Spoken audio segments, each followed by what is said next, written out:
இன்னைக்கு தமிழக வெற்றி கழகம் அவங்களுடைய 2வது ஆண்டு துவக்கத்தில் விழா நடந்திருக்கு.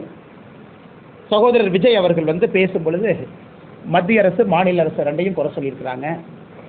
வாட் ப்ரோ, ஒய் ப்ரோ, ஏன் ப்ரோ, நீங்கள் உங்களுக்குள்ள எல்கேஜி பசங்க மாதிரி சண்டை போட்டுக்கிறீங்க.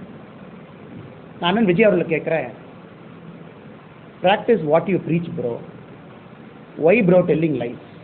இது சகோதரர் விஜய் அவர்களுக்கு நான் சொல்கிறேன், உங்கள் குழந்தைக்கு 3 மொழி, நீங்கள் நடத்துகின்ற விஜய் வித்யாசரம் பள்ளியில் 3 மொழி, ஆனால் தமிழக வெற்றி கழகத்தினுடைய தொண்டர்கள் குழந்தைங்களுக்கு 2 மொழி. What bro, practice what you preach bro. அதாவது சொன்னதை நீங்கள் என்ன வாழ்க்கையில் நடந்துக்கிறீங்களோ அதே மாதிரி செய்யுங்க ப்ரோ அப்படின்னு விஜய் அவர்களுக்கு தமிழக பாரதிய ஜனதா கட்சி சார்பாக இந்த நேரத்தில் நான் வலியுறுத்துகின்றேன். அதே நேரத்தில் கையெழுத்து இயக்கம் கெட் அவுட், கெட் அவுட்னு ஆரம்பிக்கிறாரு. பிரசாந்த் கிஷோர் விஜய் அவரை பார்த்து கெட் அவுட்னு அவரே சொல்கிறார். இதோட ஆச்சரியம் இந்தியாவிலே பார்த்ததில்லை.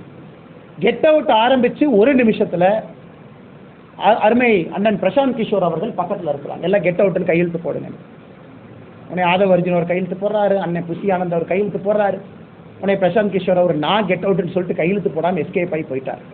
அதனால் இந்த கெட் அவுட் ஆரம்பித்த 30 செகண்ட்லேயே இந்த கெட் அவுட்டுக்கான என்ன மரியாதை என்பது விஜய் அவர்களுக்கு ஆலோசனை சொல்லக்கூடிய சகோதரர் பிரசாந்த் கிஷோர் அவருடைய நடவடிக்கை நமக்கு காண்பித்து